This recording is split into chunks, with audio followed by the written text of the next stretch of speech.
Aconteceu que, ao apertá-lo a multidão para ouvir a palavra de Deus, estava ele junto ao lago de Genezaré. E viu 2 barcos junto à praia do lago, mas os pescadores, havendo desembarcado, lavavam as redes. Entrando em um dos barcos, que era o de Simão, pediu-lhe que o afastasse um pouco da praia, e assentando-se, ensinava do barco as multidões.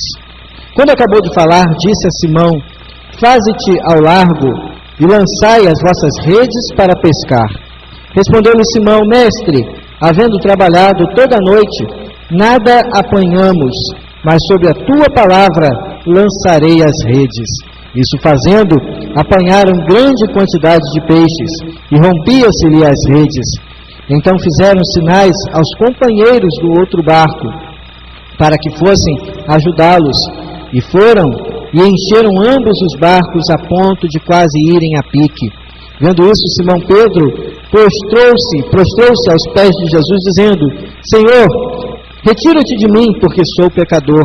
Pois à vista da pesca que fizeram, a admiração se apoderou dele e de todos os seus companheiros, bem como de Tiago e João, filhos de Zebedeu, que eram seus sócios.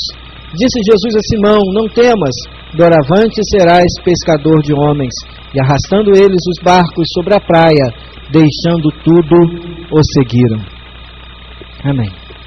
Eu gostaria de enfatizar nessa noite, em primeiro momento, a questão do fracasso na vida daquele que crê em Deus.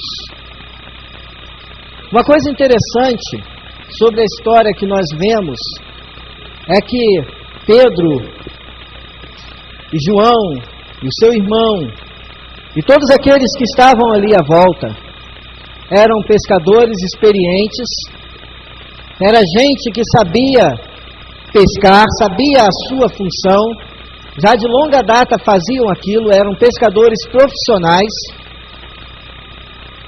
E ali estavam eles, diante de uma frustração. Que frustração era essa? A frustração de um dia em que os negócios não foram bons. A frustração de um dia em que a sua pesca não rendeu o suficiente para cobrir as suas despesas, para trazer sustento à sua família. E por isso eles se recolheram ali naquele lugar, e ali estava Jesus, junto àquele lago, e os pescadores limpando as redes, que possivelmente estava cheia de algas. Quem já viu o desenho animado aqui, pescador que joga a rede, em vez de vir peixe, vem latinha de sardinha, vem bota, né, cabo de guarda-chuva, tudo menos peixe. Pois é, aquela rede, tá vendo? Não é só eu que conheço não, viu? Pois é, naquele dia, talvez, os pescadores tivessem recolhido as redes e estivessem limpando as redes de frustrações, limpando as redes de insucessos, limpando as redes de tudo que era ruim, menos daquilo que eles queriam. O sucesso esperado por um dia de trabalho. Quando a gente fala em sucesso na vida de um crente, em sucesso na vida de alguém que confia no Senhor, parece que nós estamos andando na contramão, já que o que se vende hoje é o evangelho do sucesso. O evangelho que as pessoas que servem a Deus não têm problemas. O evangelho das pessoas que servem a Deus e que não têm dificuldades na vida. Essas pessoas ou moram no casulo, né, que nada pode os atingir, ou essas pessoas não estão vivendo uma realidade, porque todos nós vivemos os nossos problemas e as nossas frustrações do nosso dia a dia. A diferença que faz na vida daquele que crê em Deus, daquele que serve a Deus, é a forma como ele encara a frustração. A diferença que faz na tua vida e na minha vida em relação àquele que não tem fé, é a forma como eu vou agir diante dos problemas que surgirem na minha vida. Tem gente que reage diante de um problema dando um tiro no ouvido.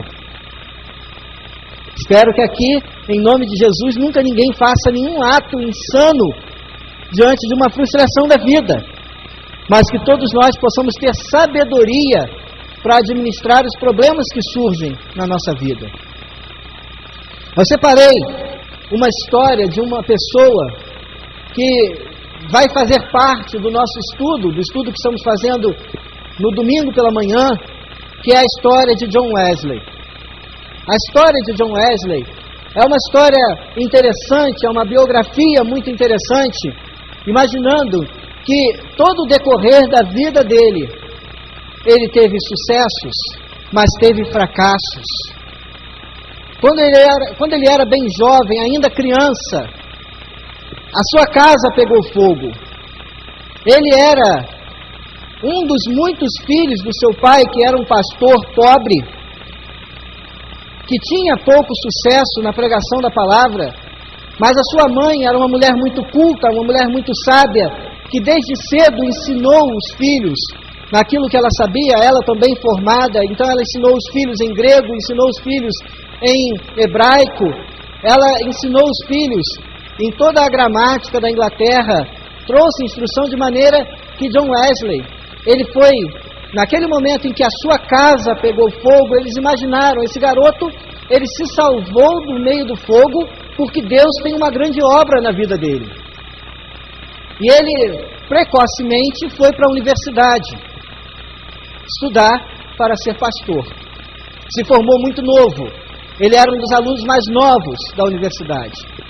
E ele tinha um sonho na sua vida, que era o sonho de ser um missionário em terras estrangeiras.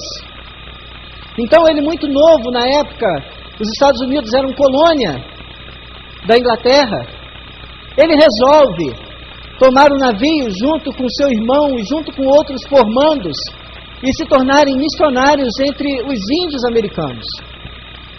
Chegando aos Estados Unidos, que na época ainda era colônia da Inglaterra, ele não recebe autorização para pregar aos índios. Então ele se torna pastor de uma pequena igreja. Mas ali naquela pequena igreja dele, antes dele alcançar sucesso como pregador, antes dele alcançar sucesso como um pastor recém-formado e extremamente culto, o que ele colhe é fracasso, o que ele colhe é insucesso, a ponto da igreja pedir que ele vá embora. Naquele lugar, então, ele sai frustrado dos Estados Unidos, numa viagem de volta para a Inglaterra, imaginando que ele tentou salvar a muitos, porém nem ele próprio tinha mais a certeza da salvação e do chamado de Deus, porque nada tinha dado certo para ele. Ele tinha empenhado a vida dele, ele tinha empenhado tudo aquilo que ele havia estudado, tudo aquilo que ele tinha se preparado para ser alguém usado por Deus. Mas não conseguiu ser usado por Deus naquele lugar. Não conseguiu ser aceito pela igreja. Ele não conseguiu ter sucesso naquele lugar. Na viagem de volta, ele sofre, aliás, a tripulação do navio sofre com uma tremenda tempestade no mar. Ali o navio estava pronto a afundar. Ali o navio estava pronto para que todos morressem. Mas ali, no meio daquele povo desesperado, John Wesley também era um dos desesperados, com medo da morte. Ele encontrou um povo que nós vamos falar também nessas lições que nós estamos estudando pelo domingo na manhã, que é o povo morável. Era um povo alemão que servia a Deus e que estava em profundo avivamento. E eles tinham experimentado uma presença de Deus gloriosa na vida deles, eles tinham experimentado algo profundo de Deus. E ali, aqueles alemães estavam louvando a Deus, adorando a Deus de forma intensa, com alegria. E John Wesley perguntou: como vocês podem estar louvando a Deus, adorando a Deus, diante de uma situação em que vocês estão próximos da morte? E eles simplesmente disseram: nossa vida está nas mãos de Deus. Se Deus quiser que vivamos, viveremos. Mas se Deus quiser que morramos, morreremos. Porém, estamos com Ele nas mãos dEle. Quando John Wesley termina aquela viagem, ele termina profundamente impactado com aquilo que ele tinha visto na vida daqueles crentes. Ele termina profundamente impactado com a fé e com a esperança e com a convicção que aqueles crentes tinham. E ele resolve, chegando em Londres, procurar aqueles irmãos que ali se reuniam em Londres, para ver como eles cultuavam a Deus, para ver como eles serviam a Deus. E ali chegando, ele encontra à frente da igreja, ele que era alguém doutor em teologia, extremamente formado, conhecedor das línguas originais da Bíblia, ele encontra um irmão simples, com pouca instrução, mas que falava de Deus, comentava sobre um prefácio de Lutero, sobre a Epístola de Romanos, que nós vamos estudar. E aquele prefácio de Lutero saltou ao seu coração. E no relato de John Wesley sobre essa história, ele diz que ele sentiu o coração dele estranhamente aquecido. Ele sentia que Deus o amava. Ele sentia que Deus se importava com ele. Ele sentia que ele tinha uma grande mensagem para levar ao mundo, que Deus nos ama apesar das nossas dificuldades. E ele resolve pregar essa mensagem. Mas ele, quando ele chega de volta na sua igreja em Londres, e ele prega sobre isso, ele é posto para fora da igreja. A igreja não estava preparada para ouvir essa mensagem. O seu bispo, o bispo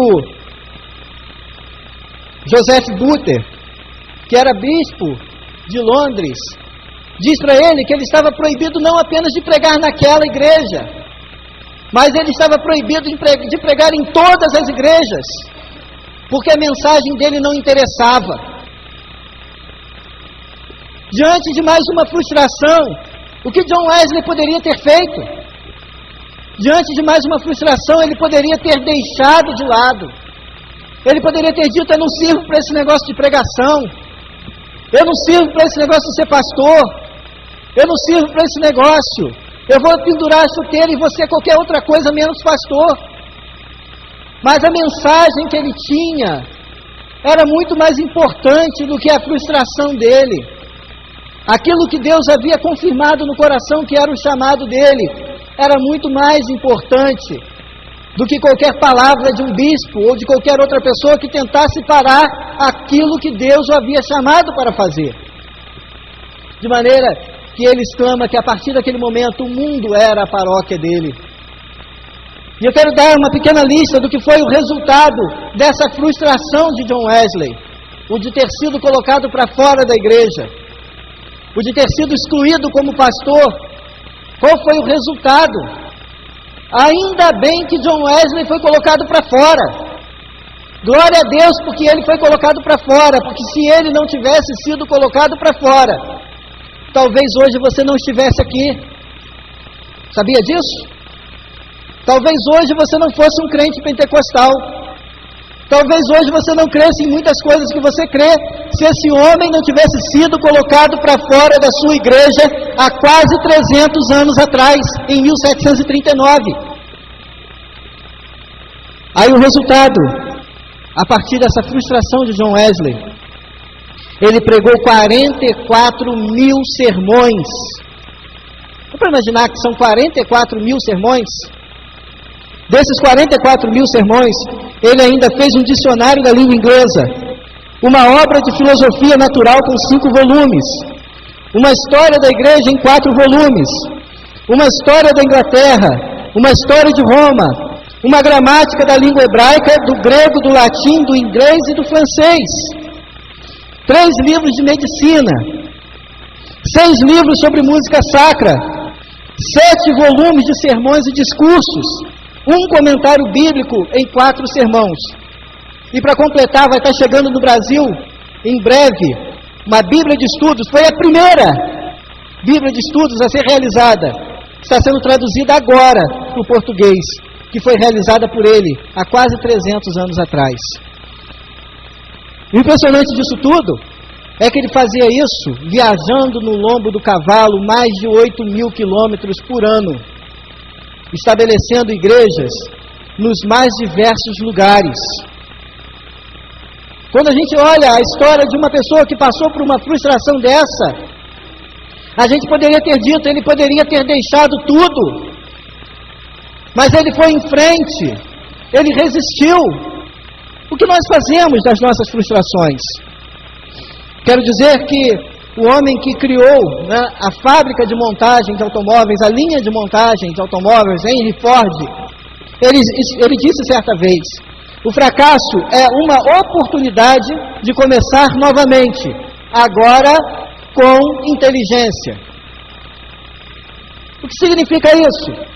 Eu tive um fracasso, eu tive uma dificuldade, eu passei por uma dificuldade, eu preciso fazer disso algo que eu aprenda para quando eu fizer de novo, para que eu faça melhor da próxima vez que eu fizer.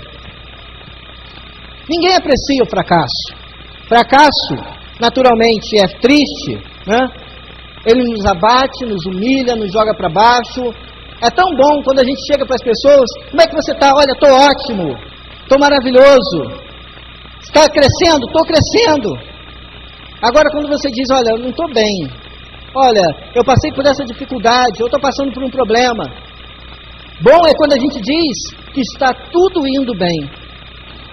Agora, quando nós passamos por dificuldades, nós precisamos aprender a superá-las. O fracasso é uma oportunidade para Deus agir. O fracasso somente é fracasso quando observamos pelo lado dos resultados e não das possibilidades. Os discípulos estavam ali, ainda não eram discípulos de Jesus, mas já parou para pensar que se aquele dia a pesca tivesse sido boa, eles não teriam parado para ouvir Jesus? Já parou para pensar que se naquele dia eles tivessem pego muitos peixes, talvez eles tivessem dito assim: vamos ficar até um pouquinho mais tarde, a pesca hoje está boa. Essa semana eu vi no Discovery uma pesca, que é uma pesca, se eu não me engano, mortal ou fatal, uma coisa assim. As pessoas pescando caranguejos no meio de um mar praticamente congelado. As tempestades eram enormes e eu fiquei vendo aquele barco quase sendo inundado. A água vinha por cima do barco, congelava as cordas, era próximo ao Polo Norte, extremamente congelada, placas de gelo por cima do mar, as ondas eram brutais. Eles tinham que, ao mesmo tempo que pescar, pegar marretas enormes e quebrar os blocos de gelo, para que o navio não afundasse com o peso do gelo que se depositava no barco, mas eles continuavam pescando porque eles estavam empolgados, porque toda vez que eles tiravam uma gaiola de pesca do mar, vinha uma quantidade enorme de caranguejos, e eles diziam: tem muito ainda para colher, tem muito ainda para recolher, então não podemos parar. Talvez naquele momento, os discípulos, se tivessem recebido uma grande pesca de imediato, eles não estivessem ali. Jesus não tivesse o púlpito que teve para pregar, porque Jesus pregou de cima de um barco daqueles que estava vazio. Depois que Jesus prega, aí sim, Jesus olha aqueles homens, depois de um dia de trabalho. Jesus olha aqueles homens depois de um dia de dificuldades e diz para eles, para que eles lançassem de volta as redes. Disse Jesus no versículo 4, quando acabou de falar, disse a Simão: faze-te ao largo e lançai as vossas redes para pescar. Respondeu-lhe Simão: mestre, havendo trabalhado toda a noite, nada apanhamos. Será que a tua situação, hoje, nesse momento, é igual à situação de Pedro? Será que a tua situação é que você tem lançado as suas redes? Será que a sua situação é que você tem se esforçado para alcançar sucesso, alcançar resultado, mas você não tem alcançado resultado? Você não tem progredido, não tem alcançado progresso? Os discípulos, eles tinham passado toda a noite pescando, mas não alcançaram sucesso. Mas quando Jesus diz para ele, para que ele lançasse as redes, Pedro diz: mas segundo a tua palavra, mas sob a tua palavra lançarei as redes. A atitude de Pedro fez toda a diferença. A atitude de Pedro poderia ter sido: Senhor, eu estou cansado, eu vou para casa dormir. Senhor, eu já cansei, hoje por hoje não. Senhor, eu estou cansado. Senhor, eu não quero. Mas Pedro ouviu a palavra, creu na palavra. Ele viu que ele sozinho não era capaz de alcançar resultados, mas ali estava um Deus que podia dar resultados a ele. De maneira que Pedro, ele crê na palavra de Jesus e diz: Senhor, sobre a tua palavra lançarei as redes. Talvez você possa estar pensando que não está dando certo na tua vida. Podem ser muitas coisas, podem ser apenas uma coisa. Você pode estar pensando: mas está tudo dando certo, então guarda essa palavra. Se um dia não der certo, guarda essa palavra. Sobre a palavra de Jesus, você deve lançar as redes. Sobre a palavra de Jesus, você deve crer. Sobre a palavra de Jesus, você deve se levantar e começar de novo, reconstruir, recomeçar, partir nem que seja necessário do zero. Mas você deve começar de novo, porque sobre a palavra de Jesus, os discípulos lançaram as redes. E a palavra continua dizendo: respondeu-lhe Simão: Mestre, havendo trabalhado toda a noite, nada apanhamos, mas sob a tua palavra lançarei as redes. Isso fazendo, apanharam grande quantidade de peixes, e rompia-se-lhe as redes. Então fizeram sinais aos companheiros do outro barco, para que fossem ajudá-los, e foram e encheram ambos os barcos, a ponto de quase irem a pique. Quando você lança as redes sobre a palavra de Jesus, até as pessoas à sua volta são abençoadas. Quando você lança as redes sobre a palavra de Jesus, até as pessoas próximas a você percebem que Deus está te abençoando e que Deus está fazendo algo na sua vida. Se você lançar as redes sobre a palavra de Jesus, até a pessoa que trabalha com você, até a pessoa que mora próximo a você, até o teu vizinho, até o teu familiar vai perceber que há algo diferente acontecendo com você, porque Jesus prosperou a Pedro quando ele lança as redes. E ali estavam eles, recolhendo as redes. Mas quando Pedro recolhe as redes, mas quando Pedro vê o tamanho do milagre, mas quando Pedro vê o tamanho daquilo que Jesus fez, é tomado por um espanto, é tomado por uma sensação de que ele não estava diante de um homem comum, é tomado por uma sensação de que algo diferente tinha acontecido, que alguém muito poderoso estava ali.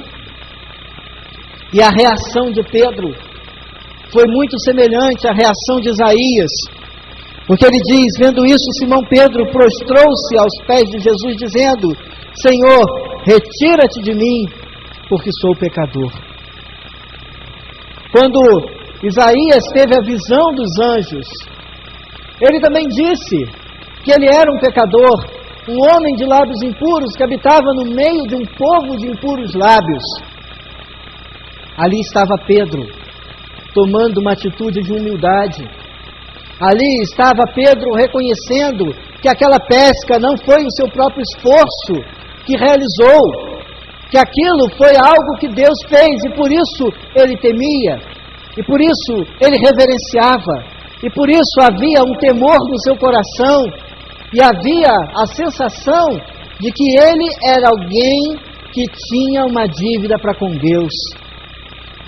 Aí diz no versículo 9: pois à vista da pesca que fizeram, a admiração se apoderou dele e de todos os seus companheiros, bem como de Tiago e João, filhos de Zebedeu, que eram seus sócios. E disse Jesus a Simão: não temas, doravante serás pescador de homens. e arrastando eles os barcos sobre a praia, deixando tudo, o seguiram. O interessante é que sobre a palavra de Jesus, Pedro, ele rompe, João, Tiago, eles rompem com aquilo que era a segurança deles. Qual era a segurança de Pedro, de Tiago e de João? Não eram os seus barcos? A segurança deles não era a empresa que eles tinham? Alguém poderia dizer, mas alguém que fosse proprietário de barcos. Eu não sei o tamanho do barco, mas possivelmente não era tão pequenininho. Possivelmente não era um bote. Possivelmente era um barco de um tamanho razoável. Deveria valer algum dinheiro. Deveria ter algum valor. Eles não falam assim para Jesus, Jesus, deixa eu ver se eu alugo o barco. Jesus, deixa eu ver se eu vendo o barco. Deixa eu ver se pelo menos eu empresto o barco para alguém e de repente alguém depois divide a renda daquilo que for pescado com o barco. Vou arrendar o barco. Jesus simplesmente disse, não temas, doravante serás ou serão pescadores de homens. E a reação de Pedro, de Tiago e de João foi de total dependência de Jesus. Foi de total confiança na palavra de Jesus, de maneira que eles se lançam. Se antes eles precisaram lançar as redes, agora as redes são eles próprios. Se antes o que eles estavam colocando em confiança a palavra de Jesus era apenas mais algumas horas de trabalho, agora o que eles estavam depositando em confiança em Jesus era a própria vida, eram as próprias famílias, era a própria existência como pessoas, porque eles deveriam deixar tudo e seguir Jesus. E ali eles confiam em Jesus, eles entregam a vida a Jesus e se tornam pescadores de homens. Será que você é capaz nessa noite de se lançar por completo nas mãos de Jesus? Será que você nessa noite é capaz de lançar sobre Jesus as suas frustrações, os seus problemas, as suas dificuldades? Lançar sobre Ele toda a sua ansiedade, porque Ele diz na sua palavra que Ele cuida de vós. Vamos colocar de pé nesse momento, vamos orar.